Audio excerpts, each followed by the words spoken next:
Welcome to our executive interview series at CyberTalks presented by CyberScoop. I'm Wyatt Cash with Scoop News Group, and we're here with Terry Kalka, Director, Defense Industrial Base Collaborative Information Sharing Environment for the DOD Cyber Crime Center, or DC3.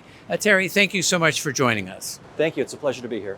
So first, I'd like to ask, what have been the most serious type of cybersecurity attacks that your organization is dealing with this year compared to, say, a year ago? And what are you seeing more of that you're trying to get out in front of now? Our focus at DC3 DICE, when we engage with industry, is the defense industrial base. And so we are focused on helping them defeat attacks on their unclassified networks so that we can protect the DOD information that resides there. Phishing is always a threat. That hasn't changed in many years. But what I think we've seen recently is that phishing continues, but adversaries are looking more at exploits of firewall and other defensive technology. And that tends to be more effective for them if they can get through and then begin to exfiltrate data.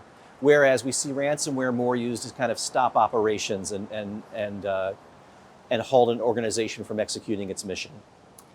What that says to us is that it's increasingly important to defend your perimeter. And so our vulnerability disclosure program, which we've been operating for the defense industrial base for about the last 6 months, is key to employing third-party researchers to find and block opportunities for malicious activity. They find the vulnerability, we work with the company to mitigate it. In just 6 months, we've closed out over 60 vulnerabilities within the defense industrial base.